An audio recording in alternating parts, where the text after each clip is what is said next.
Good evening, everybody. This is Jobert Bergazzi, and welcome to Jobber Talks. In tonight's video, I just want to share to all of you kasi alam ko na maraming mga young professionals ang nanonood sa mga videos ko. And this video might help you para i-appreciate kung ano yung work mo ngayon currently.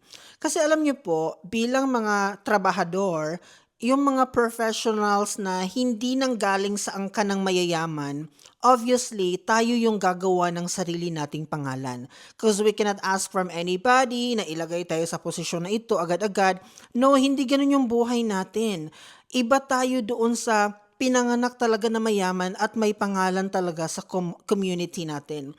So tayo mga pinanganak sa hirap na lumaban para makapagtapos at maging professional, kailangan nating lumikha ng sarili nating pangalan. So ngayon, ikikwento ko sa inyo paano nagsimula ang aking teaching career. Nagsimula po ako sa isang pribadong paaralan doon po sa amin. At isa po akong college instructor nung time na yon, that was in 2015. So yung una ko pong sahod mga my dear na nai-offer sa akin, gawa ng wala naman akong experience, wala pa naman akong lisensya nung time na yon, as in blanco pa talaga yung CV ko nung time na yon.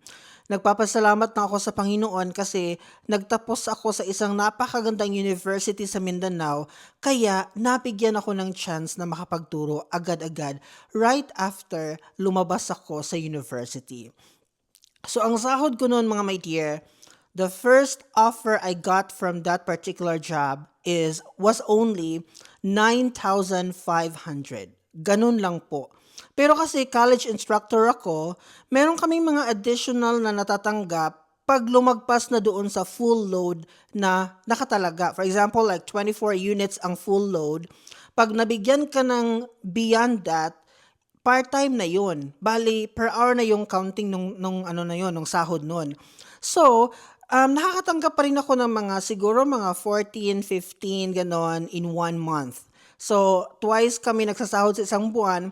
So, may natatanggap ako ng mga 7,000 or 8,000. Okay na rin. Nakakapagpamasahe pa rin naman ako. Kasi that was in 2015. Hindi pa ganun kamahal yung mundo. So, from that time on, from a private institution, isang taon lang akong ganun. Kasi right after nagkaroon ng mass hiring ang Department of Education, agad-agad ako nakalipat. So doon na nagsimulang umangat yung sahod ko. From 9,500, naging, siguro yung first sahod ko sa DepEd, if hindi ako nagkakamali ha, kasi nung time ko in 2016, I believe nasa mga 20 plus na rin yung sahod ng isang teacher 1 ng time na yon. So nasa mga 20 plus na po yung sahod ko when I started sa Department of Education. Alam mo yun, tas right after couple of years, 6 na taon, nalipat ako sa isang another opportunity in another country. Ito na yung naging foreign teacher na ako na mas lalong lumaki ang offer sa akin. Alam mo yun, pag tinitingnan ko yung time frame ko, kasi 10 years pa naman ako sa teaching 10 years pa lang po ako. Pero ganun kaganda yung time frame or timeline na binigay sa akin ng Panginoon. Minsan nga hindi ako makapaniwala sa nagawa ko. Kasi from that napakaliit na sahod na na-offer sa akin, pero tinanggap ko eh.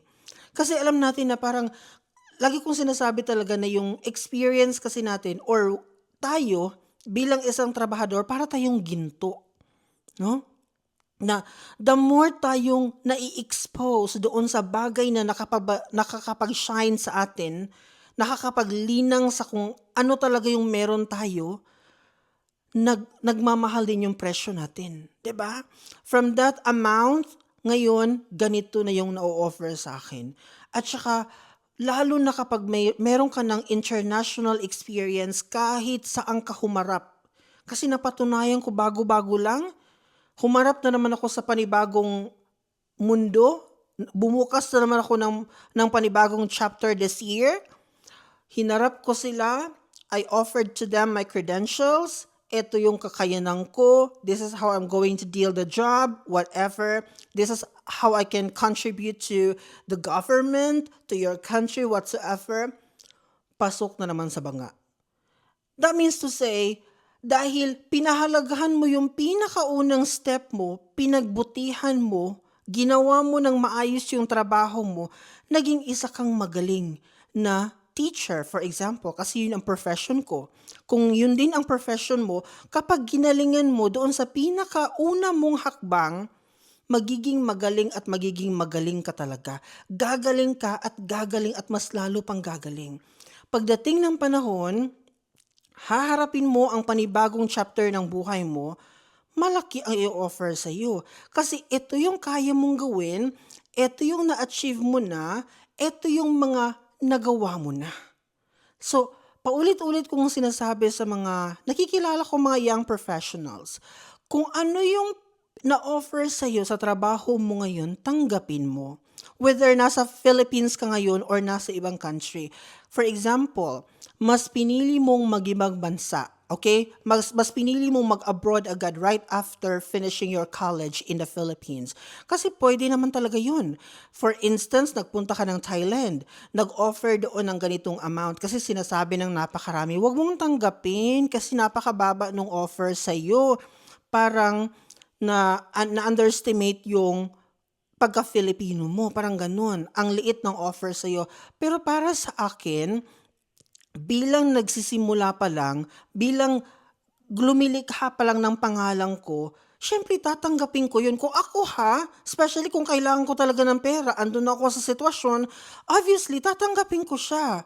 Kasi ito pa lang naman yung experience ko, ito pa lang naman yung kakayanan ko. So ito yung presyo ko para sa sarili ko. Pero right after here, alam ko na aangat ng aangat yung offer sa akin. Kaya pag for example, ng ibang bansa kayo, as long as hindi siya scam, totoong paaralan siya for example, eto pala yung inoffer sa'yo, tanggapin mo. Kasi right after couple of years na pagtatrabaho dyan, ginalingan mo, tas pagpunta mo sa next na employer mo, meron ka ng tatak na international experience, mahal na po ang mai-offer sa'yo. Mas aangat siya doon sa kung magkano lang yung tinatanggap mo sa trabaho mo ngayon. This is how you're going to build your career. Ito po ay para doon sa mga professionals na wala talagang pangalan. As I said to you sa pinakaunang portion ng video na ito, tayo po ang gagawa ng sarili nating pangalan. Kasi wala tayong makakapitan ng mga napakalaking pangalan galing sa ating angkan. Kaya, ang payo ko po sa inyo, kung magkano yung nai-offer sa inyo sa pinakauna ninyong trabaho, tanggapin po ninyo. Linangin po ninyo ang inyong mga sarili at ang inyong skill. Pagbutihin nyo po yung trabaho ninyo. Kasi in the future, yung mga future employers po ninyo, mag-o-offer na po sila ng higher amount dahil ang layo-layo na po ng narating mo, ang tayog-tayog na po ng experience mo, I have to say. And kasi yung experience, hindi mo yan mapipeke eh. Hindi mo talaga yan mapipeke. For example, 10 years ang teaching experience mo, pag binigyan mo yan ng lesson in front of the students, kahit on the spot, kaya po yung i-discuss ni teacher kasi tunay po ang experience. Hindi talaga yan napipeke. Ako, bigyan mo ko ng task ngayon, teaching task. Ibigyan mo sa akin yung trabaho na yan. Gagawin ko talaga yan at magagawa ko talaga yan. Kasi I have more than 10 years of experience already. Kaya ko na talagang gawin kung ito po ay mundo lamang ng teaching. 'Di ba? So ganito natin titingnan yung sarili natin. Huwag tayong masyadong maarte muna kasi wala pa naman tayong napatunayan sa sarili. In the future, mag-o-offer na sila ng napakagandang offer sa iyo kasi may napatunayan ka na. Okay? So I hope na matuto tayong maghintay sa tamang panahon para sa ating lahat. Kasi I believe na lahat po ng mga kumikina ngayon ng mga professionals, ng mga artista or sino pa mang tinitingala nating lahat, dumaan din sila sa pinakaunang hakbang at pinagbutihan nila kaya ang layo-layo ng narating nila ngayon. Okay? So sana may natutunan ka sa video na ito na mai-apply mo sa sarili mo. Okay? Kasi yun po ang aking pangarap para sa iyo na magtagumpay ka rin sa buhay mo. That would be all for tonight. See you again tomorrow for another meaningful conversation. Bye-bye!